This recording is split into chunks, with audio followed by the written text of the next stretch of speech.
வணக்கம்,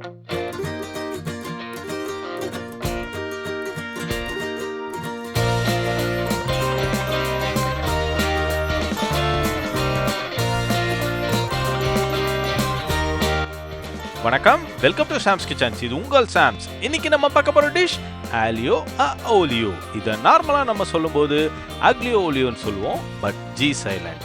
இந்த Italian pasta recipe olive oil, garlic, chilli flakes, spaghetti, parsley, கொஞ்சமா salt, water, இது மட்டும் இருந்தா போதும், சூப்பர் டெலிஷியஸா வரும். வாங்க ரெசிபிக்குள்ள போகலாம். பாயிலிங் வாட்டர்ல ஒரு ஸ்பூன் சால்ட் ஆட் பண்ணிக்கோங்க. அது நல்லா கரைஞ்சிரும். ஒரு பஞ்ச் ஆஃப் ஸ்பெகட்டி, ஒரு கை ஃபுல்லாக இருக்கிற மாதிரி எடுத்து அந்த சுடுதண்ணியில் அப்படியே விட்டுருங்க. அது லைட்டாக வேக வேக இலகி அப்படியே உள்ளே போயிடும். ஒரு 8 to 10 நிமிஷம் இது அப்படியே வேகட்டும். பேரலாக ஒரு 5 மினிட்ஸ் கழித்து இதுக்கான பேஸ் ரெடி பண்ணிப்போம். அதுக்காக ஒரு பேனில் நல்லா தாராளமாக ஆலிவ் ஆயில் விட்டுக்கோங்க. அது கூட சாப் பண்ண கார்லிக் ஆட் பண்ணிக்கோங்க. ஆலியோ ஓலியோனா இட்டாலியில் கார்லிக் அண்ட் ஆயில்னு அர்த்தம். ஒரு நிமிஷம் போல் அந்த கார்லிக் அண்ட் ஆயில் நல்லா சாட்டை பண்ணி எடுத்துக்கோங்க. அப்போ தான் அந்த ஃப்ராக்னட் நல்லா வரும். இப்போவே அந்த அரோமா நல்லா வரும். இது கூட காரத்துக்காக ஒரு ஸ்பூன் சில்லி ஃப்ளேக்ஸ் ஆட் பண்ணி அதையும் சாட்டை பண்ணி எடுத்துக்கோங்க. இது ரெண்டும் இப்போ ஆயிலில் நல்லா மிக்ஸ் ஆகிடுச்சு.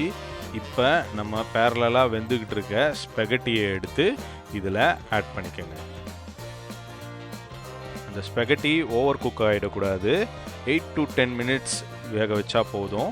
அதை ஆட் பண்ணிவிட்டு அந்த ஸ்பெகட்டி வேக வச்ச பாஸ்தா வாட்டர் இருக்குல்ல, அதை கொஞ்சம் இதில் ஆட் பண்ணிக்கோங்க. இது எல்லாம் சேர்ந்து தான் இந்த பாஸ்தாவோட பேஸ் ஆக போகுது. நல்லா அதை மிக்ஸ் பண்ணி விடுங்க. இதுக்கு மேலே கொஞ்சமாக சாப் பண்ண பார்ஸ்லே ஆட் பண்ணிக்கோங்க. அதையும் நல்லா மிக்ஸ் பண்ணி விடுங்க. ஃபைனலாக சீசனிங்காக உங்களுக்கு தேவைப்படுற அளவுக்கு உப்பு ஆட் பண்ணிக்கோங்க. நான் 1/4 ஸ்பூன் உப்பு ஆட் பண்ணுறேன். ஆல்ரெடி நம்ம பாஸ்தா வாட்டர்லேயே பார்த்தீங்கன்னா உப்பு இருக்கும். உங்களுக்கு தேவைப்படுற அளவுக்கு உப்பு போட்டால் போதும்.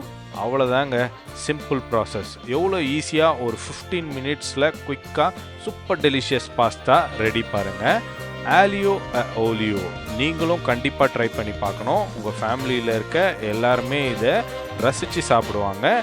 Simple ingredients and easy cooking process. இதை யார் வேணால் செஞ்சிடலாம். இதுதாங்க பேஸு.